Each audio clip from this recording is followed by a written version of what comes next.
ലോകത്തിൽ യുദ്ധം എവിടെ നടന്നാലും അമേരിക്കയുടെ പേര് എന്തുകൊണ്ട് അവിടെ പറയുന്നു? Middle east, Africa, Europe, Asia എവിടെയായാലും അമേരിക്ക ഇതിൽ ഇടപെടുന്നു, അല്ലെങ്കിൽ അമേരിക്ക അതിൽ മുൻകൈ എടുക്കുന്നു. അമേരിക്ക വെറും ഒരു ശക്തമായിട്ടുള്ള രാജ്യം തന്നെയാണോ യഥാർത്ഥത്തിൽ?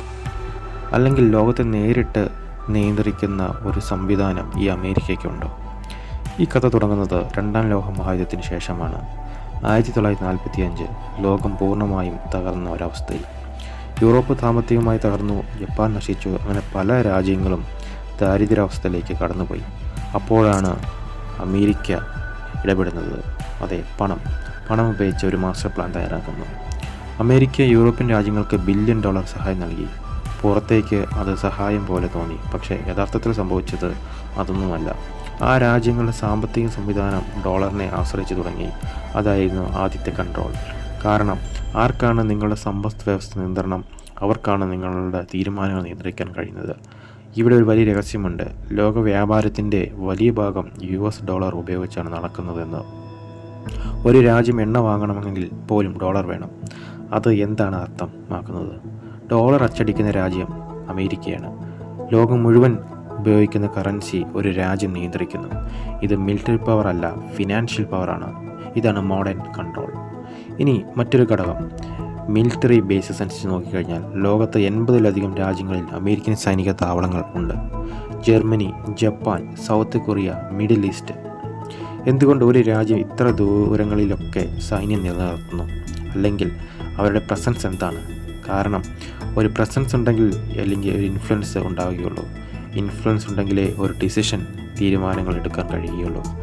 കോൾഡ് വാർ കാലത്ത് അമേരിക്കയും സോവിയറ്റ് യൂണിയനും ലോകത്ത് രണ്ടായി വിഭജിച്ചു, കമ്മ്യൂണിസവും ക്യാപിറ്റലിസവും. അന്നു മുതൽ അമേരിക്ക ചെയ്തത് നേരിട്ട രാജ്യം പിടിക്കലല്ല, പക്ഷേ ഫ്രണ്ട്ലി ഗവൺമെൻറ് സൃഷ്ടിക്കലായിരുന്നു. ചില രാജ്യങ്ങളിൽ ഇലക്ഷൻ സപ്പോർട്ട്, മറ്റു ചിലയിടങ്ങളിൽ റിജീം ചേഞ്ച് അക്വിസേഷൻ, ചിലയിടങ്ങളിൽ എക്കണോമിക് പ്രഷർ. ഇങ്ങനെ ഒരു പാറ്റേൺ നമുക്ക് കാണാൻ സാധിക്കും. അമേരിക്കയ്ക്ക് അനുകൂലമായ ഭരണകൂടം വന്നാൽ അവിടെ സ്റ്റെബിലിറ്റി കാണാൻ സാധിക്കും. വിരുദ്ധമായാൽ സാങ്ഷൻസ് എന്നത് മോഡേൺ വാറാണ്, ബോംബില്ലാത്ത ഒരു തരം യുദ്ധം. രാജ്യത്തിൻ്റെ ബാങ്കിങ് സംവിധാനം അടച്ചാൽ ആ രാജ്യം ശ്വാസം മുട്ടും. ഇനി ടെക്നോളജി കൺട്രോൾ.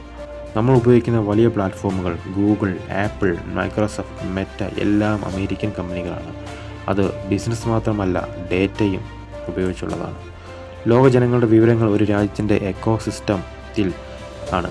ഇൻഫർമേഷൻ ആണ് പുതിയ ഓയിൽ എന്ന് പറയുന്നത്. ആർക്കാണ് വിവരങ്ങൾ, അവർക്കാണ് ആ power.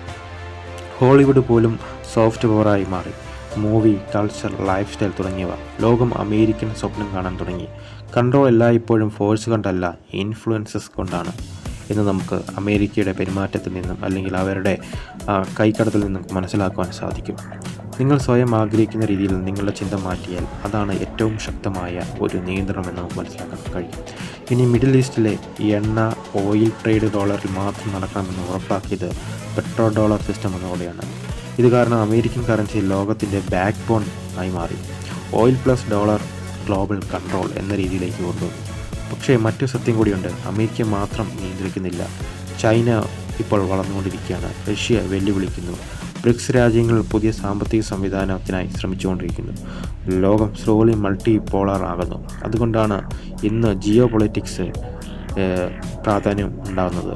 Ukraine conflict, middle east tensions, trade wars. ഇത് വെറും ഒരു രാഷ്ട്രീയമല്ല, പവർ ബാലൻസ് മാറ്റുന്ന ഒരു സമയം കൂടിയാണ്.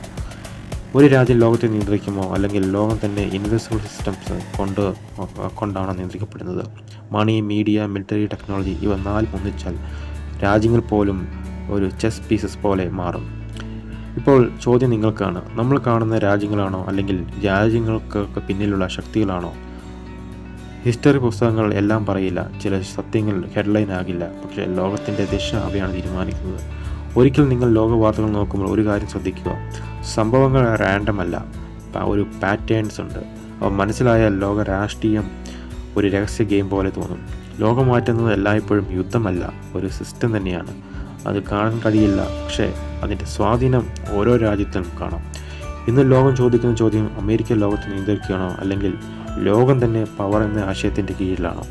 ഉത്തരം ഇനിയും തുറന്നിട്ടില്ലാത്ത ഒരു രഹസ്യമാണ്.